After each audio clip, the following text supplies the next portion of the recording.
Hello, good morning, नमस्कार। एक बार फिर से आप सबका स्वागत है वाईफाई स्टडी स्टूडियोज पे, which is a part of an academy. तो थंबनेल देख के यहाँ पे आपको समझ में आ ही गया होगा कि आज का जो टॉपिक होने वाला है वो रहेगा यहाँ पे नॉर्थ कोरिया के बारे में। ऑल्दो ये जो न्यूज़ है वो काफ़ी टाइम से न्यूज़ में चल ही रहा था। कहीं ना कहीं आप देखो तो जापान का न्यूज़पेपर हो या साउथ कोरिया का न्यूज़पेपर हो, इवन इंडिया में भी काफ़ी सारे ऐसे मीडिया से जिन्होंने इस न्यूज़ को कवर किया था। तो एक बार से हम लोग बात करेंगे यहाँ पे किम जोंग उन के बारे में। तो अभी जो उन है, ये उन है कौन, तो इनके बारे में पूरी इन्फॉर्मेशन यहाँ पे शेयर की जाएगी। ठीक है, अब पहले एक चीज़ तो ध्यान रखना, जो अभी तक 12:30 पे बर्निंग इशू होता था उसका टाइम अब सुबह 8 बजे हो गया है। यानी कि 7 to 8 आप लोग यहाँ पे करंट अफेयर्स का पूरा सेशन देखोगे और उसके बाद 10 to 15 मिनट्स के लिए जो भी बर्निंग इशू होगा, जो हम लोग को अलग से डिस्कस करना चाहिए, वो टॉपिक आपको मिलेगा 8 से 8:15 के बीच में। ठीक है, इससे ज़्यादा आपका टाइम नहीं जाएगा। तो इससे क्या होगा ना, एक रिदम में आप लोग पूरा का पूरा करंट अफेयर्स कवर कर लोगे और आपको बार बार यहाँ पे ऐसी प्रॉब्लम नहीं होगी कि एक बार आ रहे हैं ये वीडियो देखा फिर दूसरा वीडियो, ये ऐसी कोई प्रॉब्लम नहीं होने वाली। ठीक है, तो इसके बारे में हम लोग यहाँ पे बात करेंगे। लेकिन इसके अलावा जो डिफेंस एग्जाम वाला चैनल है और लाइव टेस्ट वाला चैनल है, इन दोनों को एक बार से सब्सक्राइब जरूर कर लीजिएगा।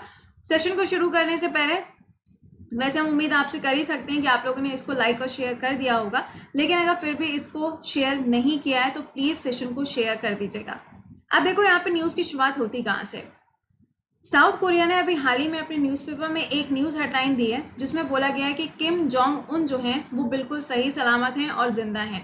लेकिन अगर हम अलग अलग कंट्रीज़ के न्यूज़पेपर देखें, फॉर एग्जांपल अगर हम जापान की बात करें, तो जापान के अंदर जो अभी न्यूज़पेपर है उसमें एक हेडलाइन निकल के आई जिसमें बोला गया कि जो किम जोंग थे वो गए हुए थे एक जगह पे विजिट पे और वहां पर उनको हार्ट अटैक आ गया और हार्ट अटैक आने के बाद वो कोमा में चले गए।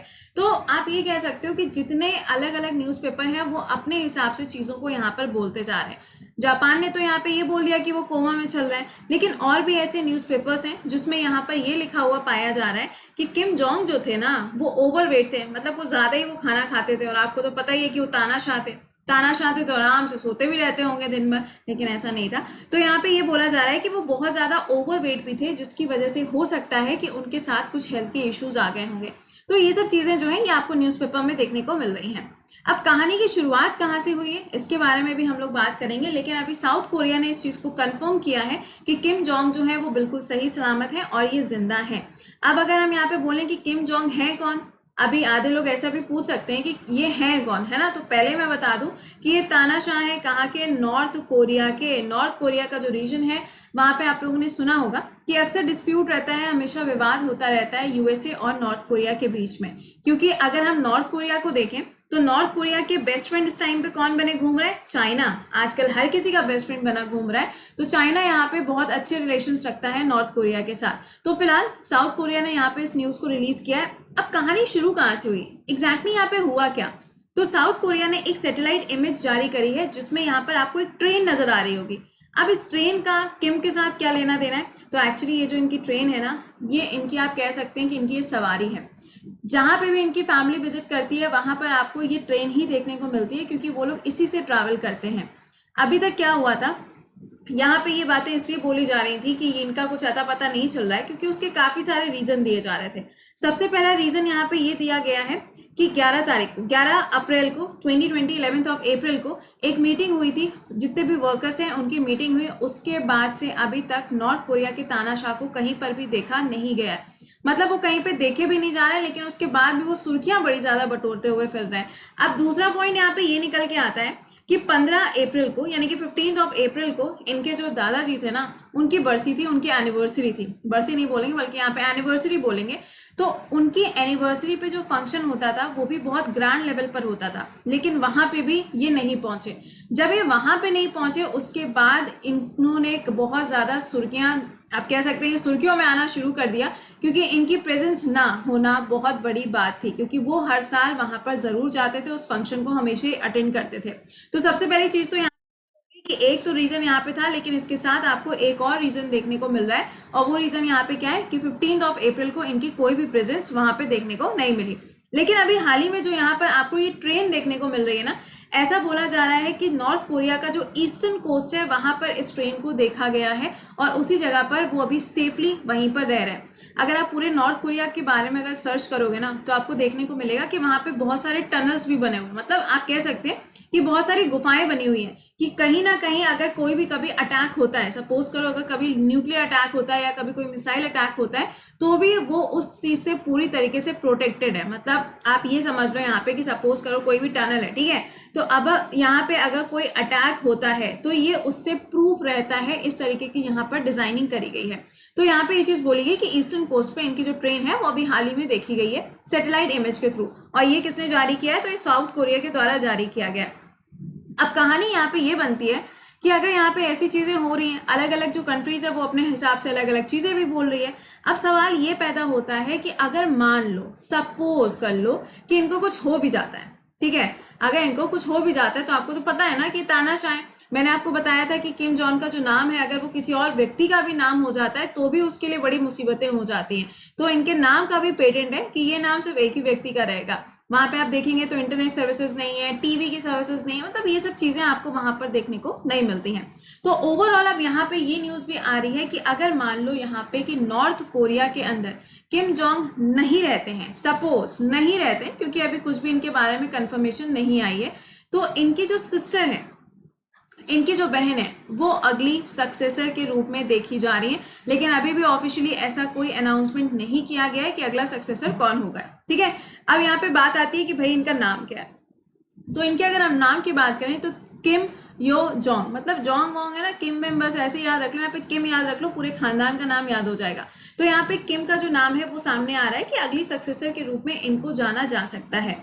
अब पॉइंट यहाँ पे ये आ रहा है, अगर आप काफी सारे यहाँ पे सर्वे वगैरह देखो तो सर्वे में ये पाया जा रहा है कि किम जोंग जो डिक्टेटरशिप अपनी दिखाते थे उससे भी ज्यादा स्ट्रिक्ट उनकी ये सिस्टर है, ऐसा बोला जा रहा है। अब इसमें कितनी सच्चाई है कितनी सच्चाई नहीं है ये तो सब बात की बात है।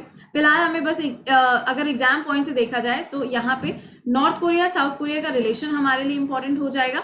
दूसरा, नॉर्थ कोरिया के जो तानाशाह है उनका नाम इंपॉर्टेंट होगा, चाइना के साथ जो इनके रिलेशंस हैं वो भी काफी ज्यादा इंपॉर्टेंट हो जाते हैं। तो एक बार से जरा हम बात करेंगे नॉर्थ कोरिया के बैकग्राउंड के बारे में। देखिए, जब हम बोलते हैं ना कि नॉर्थ कोरिया और साउथ कोरिया है ना, north Korea and south Korea, इनके बीच में आपको एक डिवाइडिंग लाइन देखने को मिलती है जिसको हम कहते हैं 38 डिग्री पैरेलल। आगे मैप ये टेंशन मत लीजिएगा और सेशन को प्लीज शेयर कर देना, ठीक है। 38 डिग्री पैरेलल की जो लाइन है वो डिवाइड करती है नॉर्थ कोरिया को साउथ कोरिया के साथ, और ये लाइन बनाई कौन से ईयर में गई थी, तो 1948 में इस लाइन को बनाया गया था। अब आप सोचोगे कि भैया ये ऐसा क्यों किया गया, तो जो यहाँ पे कोरियन पेनिनसुला है ना, कोरियन पेनिनसुला, अभी मैप में बात करते हैं हम लोग, देखो आ ही जाते हैं मैप पे। ये देखिए, ये जो आपको कोरियन पेनिनसुला देखने को मिल रहा है ना, ये एरिया ऊपर की तरफ यहाँ पे देखोगे तो आपको रशिया भी मिलेगा, और इधर की तरफ देखोगे तो चाइना भी इसके साथ बॉर्डर शेयर करता है। तो ये जो कोरियन पेनिनसुला है इसको दो पार्ट में डिवाइड किया, और ये जो लाइन यहाँ पे इसको डिवाइड करती है इसी को हम क्या कहते हैं, 38 डिग्री पैरेलल का नाम दिया जाता है। हुआ क्या था कि जब वर्ल्ड वॉर 2 हुई थी ना, जब सेकेंड वर्ल्ड वॉर हुई थी, उसके बाद जो जापान था वो, ये जो नजर आ रहा है ना, दिस इज जापान पेनिनसुला, ठीक है। तो उस टाइम पे हुआ क्या था कि जापान इतना ज्यादा पावरफुल होता जा रहा था सेकेंड वर्ल्ड वॉर के टाइम पे कि इन्होंने कोरियन पेनिनसुला को क्रॉस करते हुए चाइना के अंदर आया, और चाइना के बाद वो इंडिया के अंदर भी एंट्री लेने वाले थे। लेकिन इनकी जो तानाशाही उस टाइम पे थी जापान की, वो पूरी तरीके से खत्म हो जाती है जब इनके ऊपर यूएसए ने अटैक किया था। आपको याद ही होगा जो न्यूक्लियर बॉम्ब्स गिराए गए थे हिरोशिमा नागासाकी के ऊपर, उसके बाद इनकी जो पावर थी वो धीरे धीरे करके पूरी खत्म होती चली गई, ठीक है। तो ये चीज आपको ध्यान रखनी है। लेकिन देखो, ये जो नॉर्थ कोरिया का एरिया है ना, इसको सबसे ज्यादा जो सपोर्ट मिलता है वो सपोर्ट कौन सी कंट्री का मिलता है, रशिया का मिलता है, और दूसरी कंट्री कौन सी है, इंडिया का बेस्ट फ्रेंड कौन, चाइना। लेकिन जो ये साउथ कोरिया का रीजन है, यहाँ पे कौन सी ऐसी कंट्री है जो इनको सपोर्ट करती है, दैट इज यूएसए। कौन सी कंट्री सपोर्ट करती है, यूएसए। अब अगर हम लोग यहाँ पे बात करें तो यूएसए ने अभी कुछ टाइम पहले अपना एक थार्ड, पता है ये जो नाम आपको नजर आ रहा है ना, ये एक तरीके से प्रोटेक्टिंग आप कह सकते हो कि इनका जो पूरा बॉर्डर है ना, ये वाला जो पूरा बॉर्डर है, तो साउथ कोरिया को प्रोटेक्ट करने के लिए थार्ड नाम का जो पूरा एक सिस्टम था वो स्टैब्लिश किया गया था यूएसए के द्वारा, ताकि नॉर्थ कोरिया से साउथ कोरिया को बचा के रखा जा सके। नॉर्थ कोरिया के पॉइंट पे आपको पता ही है कि कभी भी वो लोग यहाँ पे मिसाइल टेस्ट करते हैं, कभी भी बोलते हैं हमारे पास न्यूक्लियर पावर है, कभी बोल देते हैं डोनाल्ड ट्रंप को कि आप हमारे ऊपर अटैक करने की कोशिश मत करिएगा, वरना हमारे पास भी जो रिमोट है उससे हम लोग यहाँ पे बहुत सारे न्यूक्लियर अटैक्स भी कर सकते हैं। मतलब ये सारे जो स्टेटमेंट है ये किम के द्वारा बोले जाते हैं, ठीक है। तो यहाँ पे इस चीज को ध्यान रखना है। अब पॉइंट यहाँ पे आ जाता है कि जो लाइन डिवाइड हुई है कौन सी ईयर में हुई है, तो 1948 में आपको ये लाइन 38 डिग्री पैरेलल की जो लाइन है वो देखने को मिली आफ्टर नेक्स्ट पे आ जाओ यहाँ पर। अगर हम नॉर्थ कोरिया में ही बात कर रहे हैं ना, तो नॉर्थ कोरिया में live under a form of communist rule, यानी कि जो नॉर्थ कोरिया के अंदर आपको गवर्नमेंट देखने को मिल रही है, यानी जो किम है वो यहाँ पे कौन सी आइडियोलॉजी को फॉलो करते हैं, तो कम्युनिस्ट आइडियोलॉजी को ये फॉलो करते हैं। तभी तो मैंने अभी बोला ना कि वहाँ पे ऐसे आपको कोई टीवी नहीं मिलेगा, इंटरनेट का यूज़ नहीं मिलेगा, बहुत ज़्यादा इनके जो रिलेशंस होते हैं काफ़ी आप कह सकते हो कि फ्रेंडली रिलेशंस नहीं है। तो ये सब क्या है, एक कम्युनिस्ट आइडियोलॉजी के ये सारे आपको एक फीचर्स देखने को मिलते हैं। तो नॉर्थ कोरिया यहाँ पे कौन सी आइडियोलॉजी को फॉलो करता है, कम्युनिस्ट आइडियोलॉजी को फॉलो करता है। दैट मीन्स ये कंप्लीटली इंस्पायर है किससे, रशिया से, ठीक है। दूसरी तरफ अगर हम बात करें तो काफ़ी सारी विजिट तो आपको देखने को नहीं मिलती नॉर्थ कोरिया की तरफ से, बहुत ही कम ऐसा होता है कि कोई भी विजिट करी जाती है। बट साउथ कोरिया के साथ इंडिया के जो रिलेशंस हैं वो बहुत अच्छे हैं। नॉर्थ कोरिया के साथ ऑल्दो दूर दूर तक कोई लेना देना नहीं है, बट साउथ कोरिया के साथ इंडिया के जो रिलेशंस हैं वो काफ़ी अच्छे देखने को मिलते हैं। तो यहाँ पे अगर कभी एग्जाम में पूछा जाएगा तो मैप के पार्ट से आपसे सवाल पूछा जा सकता है, तो बी प्रिपेयर्ड, ये आपको पता होना चाहिए। अब आप बोलोगे यहाँ पे कि मैम ये यहाँ पे साइड में तो चाइना है ना, चाइना के साथ बॉर्डर शेयर करता है, तो यहीं पर इसी जगह पर आपको एक रिवर भी मिलती है जिसका नाम क्या है, यालू रिवर। और ये रिवर चाइना और नॉर्थ कोरिया के बीच में एक बॉर्डर फॉर्म करती है। This is very important for UPSC. देखो कोई भी अगर ऐसा मैप का हिस्सा होता है जो आपके न्यूज़ में चल रहा होता है, तो वहां से कहीं ना कहीं घुमा फिरा के यूपीएससी सवाल जरूर बना देता है। तो अब यालू रिवर कहाँ पे मिलेगी, चाइना और नॉर्थ कोरिया के बॉर्डर पे आपको देखने को मिलेगी, तो इस चीज को ध्यान रखिएगा, ठीक है। तो ओवरऑल हम लोगों ने यहाँ पे जो डिस्कस किया है वो पॉइंट यहाँ निकल कर ये आता है कि नॉर्थ कोरिया के जो किम है इनकी हालत कैसी है, क्या है, इसके बारे में पूरे वर्ल्ड को कुछ भी नहीं पता है। एक तरफ कोरोना वायरस के खतरे नजर आ रहे हैं और दूसरी तरफ अगर हम देखें तो किम जॉन को ढूंढने में लोग लगे हुए हैं। पता नहीं भाई क्यों ढूंढने में लगे हुए हैं, जबकि वो कुछ कर भी नहीं रहे तब भी लोग ढूंढ रहे हैं, जब कुछ करते हैं तब भी लोग ढूंढते रहते हैं। और यहाँ पर आप देखेंगे तो इन दोनों के बीच में हमेशा राइवलरी रहती है, मतलब दोनों सीधे मुंह बात भी नहीं करना चाहते। लास्ट 2019 में एक कॉन्फ्रेंस भी हुई थी हेलिस्की के अंदर, फिनलैंड में, वहां पे इन दोनों की बैठक भी हुई थी। लास्ट वाली जो मीटिंग थी वो हेलिस्की में ही हुई थी इन दोनों लोगों की। तो ओवरऑल अगर देखा जाए तो नॉर्थ कोरिया ने कई बार यहाँ पर अपने जो आप कह सकते हैं ना कि गलतियों को स्वीकारा भी है कि हाँ हमने मिसाइल टेस्ट वगैरह किया, ये सब चीजें करी हैं। बट हमें यहाँ पे याद क्या रखना है, मैप के पॉइंट से चीजें याद रखनी है। 38 डिग्री पैरेलल जो है वो यहाँ पे नॉर्थ कोरिया को साउथ कोरिया से अलग करता है। तो अभी इनकी हालत क्या है क्या नहीं है इसके बारे में किसी को भी कोई कंफर्मेशन नहीं है। कुछ बोल रहे हैं यहाँ पे कि इनका ब्रेन डेड हो गया, यानी कि कोमा में चले गए। कुछ न्यूज़पेपर्स यहाँ पे ये कह रहे हैं कि इनको ओबेसिटी की बहुत ज्यादा प्रॉब्लम थी, तो हो सकता है इनको हार्ट अटैक हुआ है, उसके बाद ये कोमा में चले गए। तो अभी कोई भी कंफर्मेशन नहीं है। जैसे ही इस टॉपिक से रिलेटेड कोई भी इंफॉर्मेशन आएगी तो डेफिनेटली हम लोग उसको हमेशा ही यहाँ पे डिस्कस करते हैं। तो उम्मीद करते हैं कि ये जो पूरा टॉपिक है ये आपको समझ में आ गया होगा, ठीक है।